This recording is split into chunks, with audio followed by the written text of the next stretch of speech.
उस समय पे ना ये क्रिकेट का बहुत ज़्यादा क्रेज़ था। सचिन सर, सहवाग सर ना ओपनिंग के लिए उतर के आते थे। सब लोग उन्हें देखने के लिए ना ऐसे टीवी के आगे बैठ जाते थे। ऐसे रेसलिंग में फर्स्ट आ जाओगे ना तो हवाई जहाज में बैठने का मौका मिलेगा आपको। Very recent gold, more than a gold. I don't know what medal do you call it? Yeah, Yoshida. Yeah. So how has motherhood been, and how does it feel? To be honest थोड़ा सा different है, थोड़ा difficult है, but बहुत प्यारा है। क्योंकि 20 साल तक रेसलिंग की है, एक डिसिप्लिन लाइफ में रहे हैं हम कि सिर्फ ट्रेनिंग करनी है, डाइट लेनी है, स्लीप सोना है प्रॉपर तरीके से। तो ये लगातार 20 साल लगातार करने के बाद फिर सडन एक चेंज आया, बेबी हुई। डिसिप्लिन लाइफ नहीं है लेकिन थोड़ा डिफ़िकल्ट है, पर ऐसा लगता है घर में एक प्यारा सा गिफ्ट आया है और हमेशा खुशी मिलती है, तो बहुत ब्यूटीफुल है। सबसे पहले तो फिटनेस बहुत ज़्यादा ज़रूरी है और लगातार रेसलिंग की है, इतने साल तक फिट रहे हैं, तो मुझे ये था कि मैं प्रेग्नेंट होंगी तो भी मैं फिट रहूँगी एंड आफ्टर डिलीवरी तुरंत मैं दोबारा से ट्रेनिंग चालू कर दूँगी। मुझे वैसे से ही दोबारा से फिट होना है जैसे मेरी पहले वाली बॉडी थी, तो इसीलिए मेरी बेबी हुई तो मैंने एक दिन पहले तक भी वर्कआउट किया है। अगर आपने मेरा इंस्टाग्राम देखा होगा तो बिफोर 1 डे, मतलब आज मैंने प्रॉपर ट्रेनिंग किया है। कल योशिदा का जन्म हुआ एंड आफ्टर 10-15 डेज मैंने फिर से स्टार्ट कर दिया। बहुत ज़रूरी है, जैसे आप लोग जानते हो कि पोस्टमार्टम रिकवरी भी बहुत इससे हेल्प होती है। अगर आप लगातार फिटनेस पे हो, अपना ट्रेनिंग कर रहे हो, बेसिक जो भी है, हम तो स्पोर्ट्स पर्सन हैं तो मैंने तो इंटेंस ही किया लास्ट तक, लेकिन अगर आप एक्सरसाइज करते रहोगे तो आपको पोस्टमार्टम में भी बहुत इजी होगा, आप बेटर रिकवरी कर पाएंगे और वापस से नॉर्मल लाइफ में आप बहुत इजी से एडजस्ट हो पाएंगे। बहुतों का बहुत बिजी स्केड्यूल होता है, वो बहुत मुश्किल से मतलब टाइम भी नहीं निकाल पाते, लेकिन हम डाइट पे तो ध्यान रख सकते हैं। सबसे इम्पोर्टेंट, आप अगर बिल्कुल भी समय नहीं निकाल पा रहे हो तो आप अपना डाइट पे फोकस कीजिए। यूँ नहीं है कि डेली आप चीट मील कर रहे हैं, आप कुछ भी खा रहे हैं, नहीं। अगर आपको नहीं टाइम मिल रहा तो आप बिल्कुल अपने डाइट पे प्रॉपर तरीके से स्टिक रखना है आपको, नो चीट। और अगर आप 30 मिनट निकाल लोगे अपनी लाइफ में तो और बेहतर है, और 30 मिनट निकालना कोई मुश्किल बात नहीं है। उस 30 मिनट में आप कोई भी अपना एक्टिविटी ऐड कर सकते हो, लाइक अर्ली मॉर्निंग आप उठ के वॉकिंग कर सकते हो, योगा कर सकते हो, कुछ भी एक स्पोर्ट्स एक्टिविटी आप अगर अपनी लाइफ में डालोगे, हेल्दी खाओगे तो आप फिट रहोगे और आपको बहुत अच्छा महसूस होगा। आपका पूरा दिन आप देखोगे कितना एक्टिव रहेगा, आप मतलब बहुत हेल्दी फील करोगे, आपके काम में भी आपका बहुत ज़्यादा मन लगना स्टार्ट हो जाएगा। मेरे से ये है, जिस दिन मैं ट्रेनिंग नहीं करती ना, मेरा डे बहुत लेज़ी रहता है, ऐसे जैसे बस बेड पे रहो, कुछ काम ना करो। लेकिन मैं सुबह जब अच्छे से ट्रेनिंग कर लेती हूँ ना तो मेरा पूरा दिन बहुत एक्टिव और हेल्दी रहता है। रेसलिंग एक बहुत ही ज़्यादा टफ स्पोर्ट है, कॉन्टैक्ट स्पोर्ट है। अगर आप एक सेशन कर लेते हो 2.5-3 घंटे का, तो आपको प्रॉपर तरीके से नींद और रेस्ट चाहिए ही चाहिए, वरना आप अगले सेशन के लिए बिल्कुल भी रेडी नहीं हो पाओगे। तो इसीलिए मतलब वो एक रूटीन में आ गया है। अभी तो नहीं हो पा रहा जितना नींद हम लेते थे, प्रॉपर रेस्ट, क्योंकि बेबी आने के बाद बहुत लाइफ चेंज हुआ है। लेकिन हाँ, अदर देन दैट, अगर मुझे ज़्यादा फ़ोन और टीवी में ज़्यादा घुसना पसंद नहीं है, रादर देन कि मैं बस सो जाऊँ थोड़ी देर। एक स्पोर्ट्स लाइफ में एक एथलीट के लिए ना, जैसे शारीरिक फिट होना ज़रूरी है, ऐसे ही मेंटली भी आपको बहुत फिट होना ज़रूरी है। बहुत ज़्यादा ज़रूरी है कि आप अपना फिज़िकल एक्टिविटी के साथ साथ आप मेंटल थिंग के ऊपर भी काम करो कि आप स्ट्रॉन्ग रहो। और जैसे मैं अपना एग्जांपल देती हूँ, लाइक ओलंपिक्स के बाद कुछ समय ऐसा आया कि मैं बहुत 2 साल तक मैं नहीं जीत पा रही थी, मतलब रैंडम किसी भी लड़की से मैं हार जा रही थी, तो मुझे समझ नहीं आ रहा था कि ऐसा क्या हो रहा है, और मैं बहुत ज़्यादा mentally weak day by day बहुत कमज़ोर होती जा रही थी। फिर मैंने साइकोलॉजिस्ट का सहारा लिया और उन्होंने मेरे बहुत मेंटल हेल्थ पे काम किया, मुझे बहुत सेशंस दिए। और बहुत ज़्यादा ज़रूरी है आप, क्योंकि रेसलिंग क्यों, किसी भी स्पोर्ट में फिजिकल के साथ साथ ना माइंड का काम करना बहुत ज़्यादा ज़रूरी है। हमारा रेसलिंग में सेकंड के कुछ हिस्से में हमें दिमाग से काम लेना पड़ता है कि हमें कौन सा मूव करना है, अटैकिंग लड़ना है या डिफेंसिव लड़ना है, किस तरीके से लड़ना, तो दिमाग का बहुत ज़्यादा काम होता है। तो आपको मेंटल फिट होना बहुत ज़्यादा ज़रूरी है, वो चाहे किसी भी फील्ड में हो। अगर आप यहाँ से ओके नहीं हो तो आप कुछ भी नहीं कर पाओगे, आप फिजिकल कितने ही फिट हो। तो ये पूरा कॉम्बिनेशन है, mental health plus body fit, ये बहुत ज़्यादा ज़रूरी है। बहुत ही मुश्किल था शुरुआती दौर में, क्योंकि मैंने 2004 में कुश्ती शुरू की और उस समय जो है बहुत लड़कियां थी नहीं रेसलिंग में, और मैंने रेसलिंग को चूज़ किया। तो बहुत सारे लोग रिलेटिव्स सब ने ये बोला कि क्यों ही जा रही है इस स्पोर्ट में, मतलब पेरेंट्स को बहुत ज़्यादा बोलने की कोशिश की कि नहीं नहीं इसको वापस से खींच लो, ये तो लड़कों का खेल है, इसके कान टूट जाएंगे, फिजिक ख़राब हो जाएगी, मतलब अजीबोगरीब बोलते थे। लेकिन पेरेंट्स जो है वो बहुत ज़्यादा सपोर्टिव थे, उन्होंने बहुत साथ दिया मेरा। तो एक ये स्ट्रगल है, ऊपर से स्कूल में जाती थी तो स्कूल में बच्चे बहुत चिढ़ाते थे कि पहलवान आ गई भाई, पहलवान आ गई, तो वो उस टाइम पे बहुत दर्द होता था। लेकिन अभी कोई पहलवान करके बुलाता है ना तो बड़ा प्राउड फील होता है। लेकिन स्कूल टाइमिंग में मतलब एक पहलवान को डाइट का भी बहुत ज़्यादा ध्यान रखना पड़ता है। मैं दूध लेके जाती थी, अलग से डाइट लेके जाती थी ना, तो मुझे चुप चुप के खाना पड़ता था। लाइक दूध भी ना कोई इधर उधर मुझे ना देख रहा हूँ मैं जब पीती थी, वरना बहुत मेरा मजाक बनाते थे कि स्कूल में कौन दूध लेकर के आता है। तो बहुत, और फिर स्ट्रगल यूँ था कि पढ़ाई भी करनी थी, साथ में रेसलिंग भी करनी थी। तो मैं 8-8 किलोमीटर साइकिल से स्कूल जाती थी, फिर ट्यूशन जाती थी और दोनों टाइम ट्रेनिंग। तो बहुत ज़्यादा मुश्किल था, लाइक फिज़िकल भी और यहाँ से भी, जैसे अभी हम बात कर रहे हैं, तो ये बहुत ज़्यादा स्ट्रॉन्ग होना ज़रूरी है। पेरेंट्स ने बहुत सपोर्ट किया। आफ्टर मैरिज जो है इन लॉज इतने ज़्यादा सपोर्टिव मिले कि कभी यहाँ मेरे आने ही नहीं दिया कोई भी थिंग। मुझे हमेशा से यूँ बोलते थे कि तू फ्री रह, जो तुझे करना है आगे बढ़, ग्रो कर लाइफ में। फेवरेट तो सबको याद ही होगा कि बहुत समय से जो है जब 2016 ओलंपिक्स चल रहा था और मेडल नहीं आ रहे थे, तो सब उम्मीद में थे कि इंडिया का मेडल कब आएगा। तो वो मोमेंट तो मैं कभी भी नहीं भूल सकती कि मेरा ब्रॉन्ज मेडल आया और पूरे भारत देश ने जो है बहुत ज़्यादा खुशी मनाई। उस दिन रक्षाबंधन भी था। तो और मुझे इतना कोई सोशल मीडिया के बारे में नहीं पता था और नहीं पता था कि मैं मेडल के बाद इतना फेमस हो जाऊंगी। जैसे ही मैंने मेडल लिया और मैं सो गई, मैंने सुबह उठ के अपना फ़ोन चेक किया ना, तो मतलब अनकाउंटेबल मैसेजेस एंड सब। तो वो मेरे लिए सबसे मेरी स्पेशल अचीवमेंट है। जैसे आप स्ट्रगल के बारे में पूछ रहे थे कि बहुत लोग मुझसे ये पूछते हैं कि बहुत सेक्रीफाइसेस किए हैं, या बता दूं कि जब शुरुआती दौर था तो सेक्रीफाइसेस तो बहुत लगते हैं। लाइक मैंने कभी रिलेटिव्स की मैं शादी में नहीं गई, कोई पार्टी, बर्थडे, फंक्शंस, मुझे कुछ भी अच्छा नहीं लगता था। बस मुझे सिर्फ एक ही टारगेट दिखता था, ट्रेनिंग, सुबह ट्रेनिंग, शाम को ट्रेनिंग, और मुझे वहाँ तक ओलंपिक तक पहुँचना है, वहाँ पोडियम तक पहुँचना है। और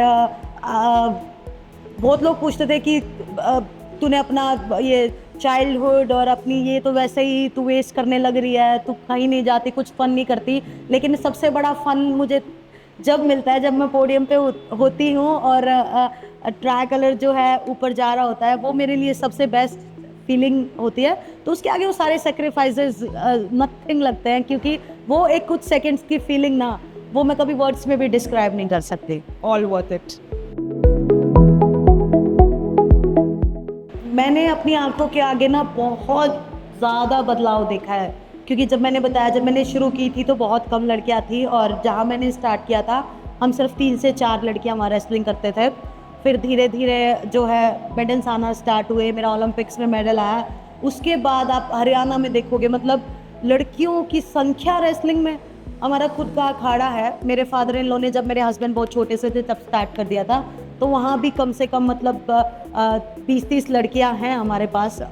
तो बहुत बहुत ज़्यादा चेंज हुआ है। और पेरेंट्स आते हैं हम मेरे पास, पूछते हैं कि हमें अपनी बेटी को आप जैसा बनाना है तो क्या करें। तो मेरे लिए बड़ी प्राउड की बात है, क्योंकि जो जिस समय पे पहले ये बोलते थे कि नहीं रेसलिंग में नहीं डालना है, ये तो लड़कों का स्पोर्ट है, और लड़का लड़की में बहुत फ़र्क किया जाता था, मेरे एक मेडल की वजह से इतना ज़्यादा बदलाव कि पेरेंट्स खुद आ रहे हैं अपनी बेटियों को लेकर के और रेसलिंग में डाल रहे हैं, तो बहुत बहुत मेरे लिए प्राउड की बात है।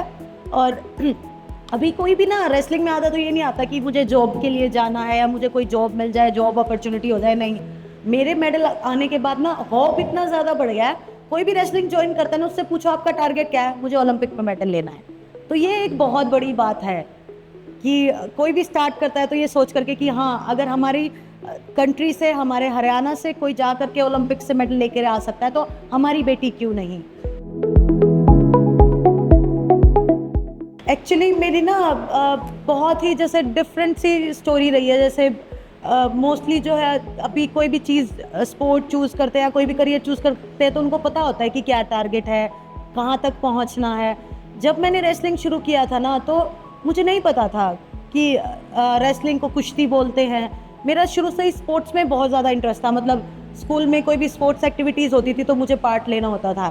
तो सडन बस यूँ हुआ कि कोई भी एक स्पोर्ट चूज़ करना है और वहाँ पे मुझे नाम रोशन करना है। क्योंकि जब उस समय पे ना ये क्रिकेट का बहुत ज़्यादा क्रेज़ था, सचिन सर, सहवाग सर ना ओपनिंग के लिए उतर के आते थे, सब लोग उन्हें देखने के लिए ना ऐसे टीवी के आगे बैठ जाते थे। तो मुझे भी होता था कि मुझे भी कोई ऐसा ही स्पोर्ट मिल जाए कि मुझे भी सब ऐसे देखें। तो वो कभी से ही मेरे मन में था और मुझे पता नहीं था कि क्या टारगेट है, कैसे कॉमनवेल्थ गेम्स में जाया जाएगा, क्या ओलंपिक्स होते हैं, एशियन गेम्स क्या होते हैं। बस कुछ नहीं, खेलना है, बस मुझे फेमस होना है। वो फेमस का रास्ता, वो तरीका, वो कुछ नहीं पता था क्योंकि फैमिली में कोई स्पोर्ट्स से नहीं था। लेकिन दादा जी थे गांव में, कभी मिट्टी में कुश्ती की होगी, लेकिन उनको भी नई नॉलेज थी कि ओलंपिक्स क्या होता है। तो बस धीरे धीरे नॉलेज हुई मेरी। स्टार्टिंग तो यही हुआ कि बहुत ही मैं मिडिल क्लास फैमिली से हूँ और उस समय ऊपर हवाई जहाज उड़ते हुए देखते थे। किसी ने मुझे बताया कि अगर आप ऐसे रेसलिंग में फर्स्ट आ जाओगे ना तो हवाई जहाज में बैठने का मौका मिलेगा। और क्योंकि मिडिल क्लास फैमिली से थे, टिकट खुद खरीद नहीं सकते थे, सोच भी नहीं सकते थे टिकट खरीदने की। तो फिर ये बड़ा मुझे ऐसा लगा, यार ये मेरा टारगेट है अभी कि ये टारगेट है, इंडिया में फर्स्ट आना है और हवाई जहाज में बैठ के देखना है कैसा फील है। 2 बजे रात का फ्लाइट है, she is tired of taking the हवाई जहाज। कैसा फील होता है, उसके अंदर बैठने वाले लोग कैसे होते होंगे, उनके पास कितना पैसा होता होगा। तो वो मेरा टारगेट था। फिर धीरे धीरे जो है रेसलिंग से बहुत ज़्यादा प्रेम बढ़ गया, प्लेन में बैठना नॉर्मल होना स्टार्ट हो गया। फिर पता चला कि वो एक स्टेज है जो हर एथलीट का सपना होता है और वहाँ तक मतलब हर एथलीट चाहता है कि मैं ओलंपिक्स में मेडल जीतूं। तो जब से मैंने अपना टारगेट सेट कर दिया, बहुत ज़्यादा ज़रूरी है। और मेरा यहाँ तक पहुँचना, यहाँ बैठना या जो भी अचीव करना, वो इनका बहुत ज़्यादा योगदान है। जैसे हम अंदर बैठ के भी बात कर रहे थे कि मुझे सारी चीज़ बता देते हैं कि ग्रो कर, और खुद ठीक है कि नहीं, मुझे पीछे से धक्का मारते हैं, ओके गो, मुझे सीक्रेट बुक बताई, ओके पढ़ो, आगे बढ़ो। तो मुझे तो सारी चीज़ें बताते हैं, नॉलेज देते हैं, हमेशा सपोर्ट करते हैं। प्रोटेस्ट के दौरान भी हमेशा इन्होंने मेरा सपोर्ट किया, जैसे देखा आपने, बिल्कुल साथ डट के खड़े रहे। तो एक सपोर्टिव पार्टनर का होना बहुत ज़्यादा ज़रूरी है। उससे क्या है, आप हैप्पी रहोगे, इजीली आप लाइफ में ग्रो करोगे और जो भी आप चाहोगे टुगेदर आप अचीव कर सकते हो। I think a partnership and success is always shared. जैसा कि मैंने पहले बताया कि it's a mix match feeling. Sometimes थोड़ा सा डिफ़िकल्ट लगता है, समटाइम्स बहुत प्यारा लगता है, लेकिन मैनेज जो है वो हो जाता है। क्योंकि ना जैसा अभी हमने इतना फैमिली सपोर्ट की बात किया, तो मैं इन लॉज के साथ रहती हूँ, तो आधे से ज़्यादा टाइम तो मेरी मदर इन लॉ योशिदा को संभालती है। तो मैं जॉब भी इजीली जा पाती हूँ, अपने आप को फिट करने के लिए ट्रेनिंग भी इजीली मैं मॉर्निंग इवनिंग कर पाती हूँ। तो फैमिली अगर साथ है ना तो बहुत सारी चीज़ें इजी हो जाती है और आप जो भी अपना जो लाइफ का पूरा जो शेड्यूल है, आप एक वर्किंग वुमन है, वो सब इजी मैनेजेबल हो जाता है। सबसे पहले तो अभी आप ये दिमाग से निकाल ही दो कि लड़के वो चीज़ बेहतर कर सकते हैं, हम लड़कियां वो चीज़ बेहतर नहीं कर सकती है। नहीं, आप भी सब कुछ कर सकते हो, जो भी आप चाहो। जैसे मैं गांव से, मिडिल क्लास फैमिली से एक ऊपर लेवल तक, ओलंपिक्स तक पहुंच सकती हूँ। तो आप भी किसी भी फील्ड में हैं, आप अपना टारगेट सेट कीजिए, डिसिप्लिन रहिए, अपना जो भी आपको चाहिए आप मैनिफेस्ट कीजिए, दिन रात उसी चीज़ के बारे में सोचिए, तो आप अपना इजीली टारगेट जो है अचीव कर सकते हो। और अपने आप को बोलना सीखिए कि हाँ मैं स्ट्रॉन्ग हूँ, मैं कॉन्फिडेंट हूँ और मैं पावरफुल हूँ, मैं सब कुछ कर सकती हूँ, तो आप डेफिनेटली कर सकते हैं।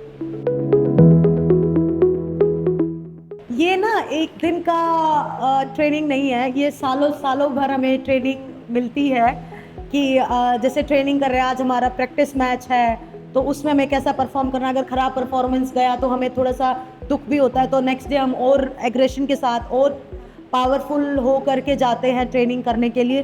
तो वो डेली का ट्रेनिंग है जो एक बड़े मेडल तक पहुंचने में हेल्प करता है।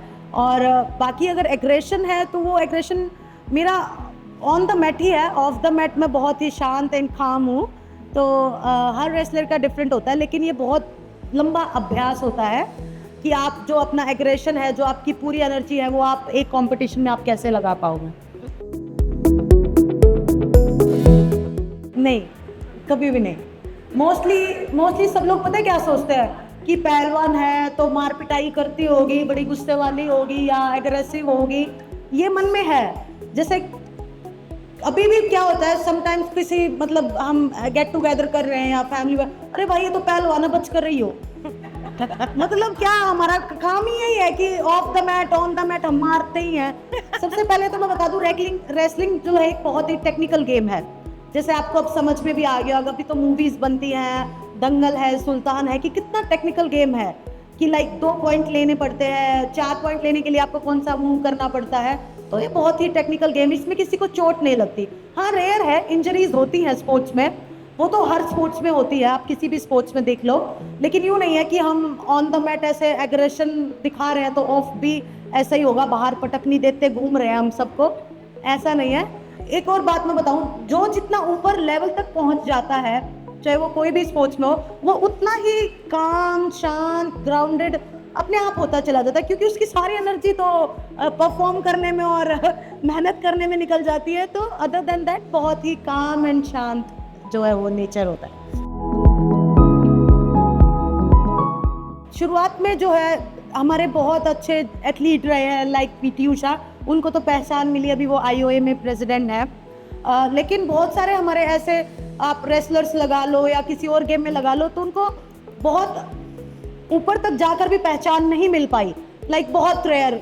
जैसे मिल्खा सिंह है, उन पे मूवी बन गई, पीटी उषा मैम है, उनको सब जानते हैं, लेकिन बहुत से ऐसे दबे एथलीट रह जाते हैं। वो किस लिए? क्योंकि ना उस टाइम पे वो सोशल मीडिया एंड वो अपॉर्चुनिटीज़ नहीं थी, चाहे वो कोई भी जरिया हो, या वो टैलेंट, वो स्काउट होना चाहिए कि आप हर स्पोर्ट्स में जो पुराने अच्छे एथलीट रहे हैं उनको आप पिक करो और किसी उनको कोचेस में डालो या एज अ मेंटोर डालो, कि वो और ज़्यादा अपना टैलेंट जो है वो दिखा पाए और उनकी पहचान बरकरार रहे।